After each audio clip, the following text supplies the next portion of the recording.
कानपुर में रेल को डीरेल करके मास मर्डर की जो साजिश रची गई, उसके तार सीधे आतंकवादी संगठन जुड़ते नजर आ रहे हैं। कालिंदी एक्सप्रेस को बर्निंग ट्रेन बनाने की जो साजिश रची गई, उसके पीछे आईसिस के खुरासान मॉड्यूल का हाथ माना जा रहा है। अब तक की जांच में कानपुर साजिश के पीछे 3 किरदार सामने आ रहे हैं। पहला नाम फरतुल्लाह गौरी का, जो कि पाकिस्तानी आतंकी है। फरतुल्लाह गौरी ने पिछले महीने ही भारत पर हमले की धमकी दी थी। अपने संगठन के लोगों को भारत में ट्रेनों की पटरियों को उतारने को कहा था। ट्रेन में बम विस्फोट के लिए प्रेशर कुकर के इस्तेमाल के लिए कहा था। गौरी ऑनलाइन तरीके से जिहादियों को भर्ती करता है। 2002 में गुजरात के अक्षरधाम मंदिर पर हमले का आरोपी भी।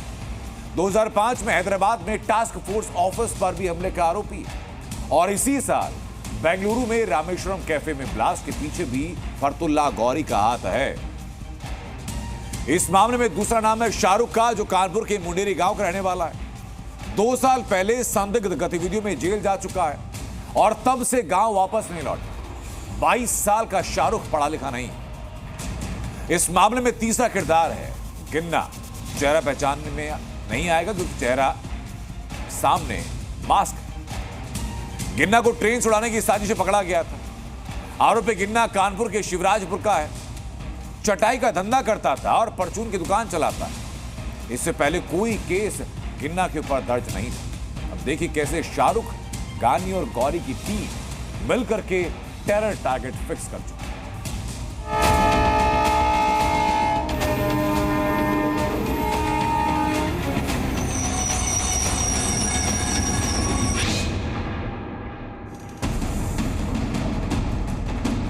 कानपुर में रेलवे ट्रैक को उड़ाने के पीछे आईएसआईएस की बड़ी साजिश का खुलासा हुआ है, जिसके बाद सवाल उठ रहे हैं कि क्या अब देश को दहलाने के लिए रेलवे के जरिए मास मर्डर की बड़ी साजिश रची जा रही है। क्या आईएसआईएस जैसे खतरनाक आतंकी संगठन हिंदुस्तान की ट्रेनों को टेरर मीडियम बना रहे हैं?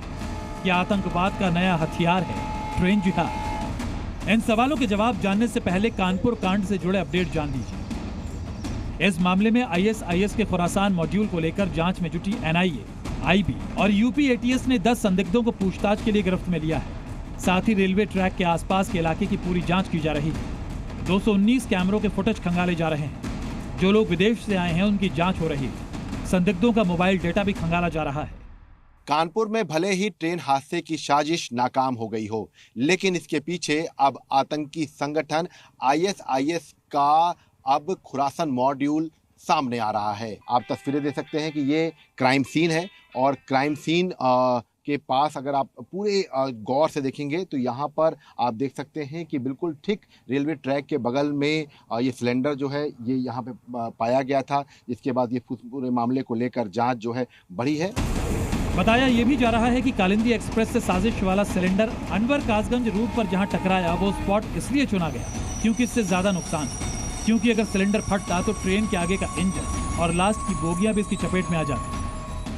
इसमें जो एक सबसे महत्वपूर्ण बात यह है कि ये जो पूरा ट्रैक है इसमें जो जॉइंट है वो पीछे की तरफ है। ऐसे में यहाँ पर सिलेंडर से अगर ब्लास्ट किया जाता तो आगे की तरफ का जो इंजन का जो पार्ट था वो जो है क्षतिग्रस्त होता। क्षतिग्रस्त होने की वजह से ये जो कड़े होते हैं ये चूँकि जब ट्रेन चल रही होती है तब बहुत तेज़ी से स्पीड में होती है और इन कड़ों की मजबूती जो है वो जो है ट्रेन के जो पहिए होते हैं उनकी वजह से बनी रहती है। तो ऐसे में जब जैसे ही आगे का इंजन जब डिरेल होता, उसमें ब्लास्ट होता, तो ये जो कड़े थे ये कड़े अपने आप उखड़ते और इससे बड़ा नुकसान होता। अब इस पूरी साजिश में शामिल अहम किरदारों के बारे में भी जान लीजिए। सूत्रों के मुताबिक इस मामले में जांच एजेंसीज को शाहरुख नाम के एक शख्स की तलाश है। मुंडेरा गांव का रहने वाला शाहरुख एक हिस्ट्री शीटर है। कुछ दिन पहले वो आगरा में था, फिर वहाँ से फरार हो गया। यो कहते थे कि चलो तुमको पूछना है, बस बताना है तुमको, बस इस कह के बस चले गए लिबा के और कुछ कह नहीं है। परसों रात में कहाँ थे आपके दोनों बेटे? हमारे बेटे घर में रहते हैं। और क्या, हमारे बेटे घर में रहते, कोई चोरी डकैती तो डरते नहीं हमारे बच्चे, तो हम उन्हें भगा दे, हमारे शक होती तो भगा देते। इस मामले में कानपुर, कन्नौज और लखनऊ में भी कुछ संदिग्धों की तलाश कर रही है। पुलिस ने जिन 10 से 12 लोगों को पकड़ा है वो इसी इलाके के हैं। हालांकि उनके परिजनों ने भी इस घटना में अपने बच्चों के शामिल होने से इनकार किया। कितने बजे पुलिस ने हिरासत में लिया? 4 बजे सुबह। अच्छा, जब ये घटना हुई रात में, ये 9 बजे के या 8:30 बजे के आसपास की ये घटना है। उस वक्त गिन्ना कहाँ मौजूद थे? अपने घर में थे बबुआ, दुकान चला रहे थे हम। वो दुकान है, वहाँ पर दुकान पे बैठे थे। रेलवे ट्रैक को उड़ाने की साजिश में गिन्ना नाम के एक आरोपी को भी हिरासत में लिया गया है। कहने के लिए गिन्ना परचून की दुकान चलाता है, मगर इसके पीछे क्या कारनामे कर रहा था, पुलिस ये पता लगाने में जुटी है। वहीं गिन्ना की पत्नी ने भी उसे जबरन फंसाने का आरोप लगाया। पहले भी पुलिस ने कभी जेल जा चुके हैं गिन्ना? नहीं साहब, कभी नहीं। इसमें नहीं, इस किसी और मामले में? ना साहब, ऐसा नहीं हुआ है। कोई मुकदमा दर्ज है गिन्ना के ऊपर पहले कोई? ना साहब, कोई मुकदमा दर्ज नहीं। ऐसा कौन सा मुकदमा? हमारे शिवराजपुर थाने के पुलिस वाले सब जानते हैं, कभी नहीं मुकदमा दर्ज हुआ। कभी कोई जेल भी नहीं गया? ना। इस मामले में लोन वुल्फ अटैक का भी शक जताया जा रहा है, जिसमें कट्टरपंथी संगठनों का शक जताया जा रहा है। वहीं जांच एजेंसीज को आतंकी मॉड्यूल के स्लीपर सेल के एक्टिव होने का भी शक है, जिसकी जांच की जा रही है। सारी संभावनाएं हैं, उस पर हम लोग सभी लोग जांच कर रहे हैं, सारी टीमें जांच कर रही हैं और स्टेट एजेंसियां कई जांच कर रही हैं और हम लोग भी लगे हुए हैं।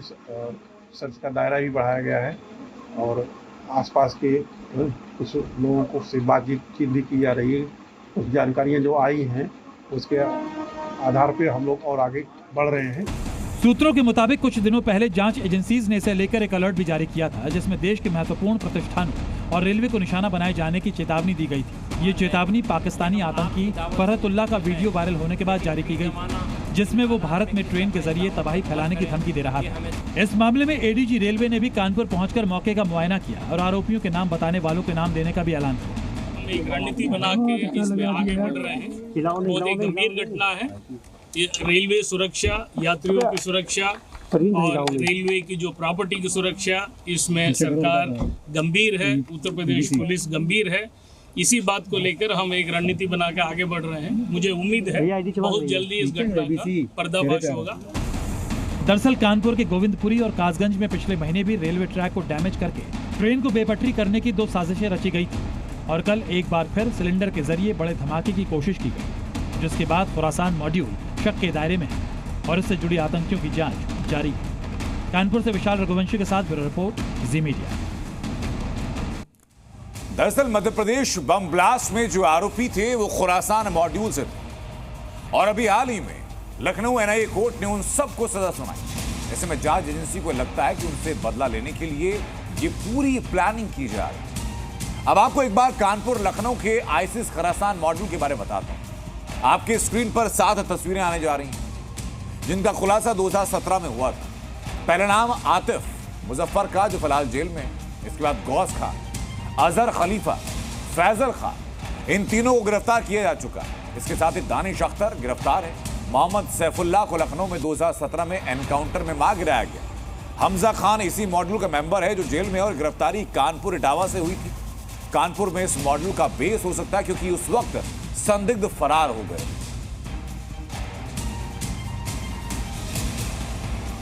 ये तमाम वो चेहरे हैं जिनको पहचाना जाना जरूरी है, क्योंकि चेहरे उसी मॉड्यूल की तस्दीक करते हैं जिनमें कि एनकाउंटर हो चुका है, जिनको गिरफ्तार किया जा चुका है और ऐसे ही पूरे मॉड्यूल की शंका जताई जा रही है इस ट्रेन को डीरेल करने के लिए।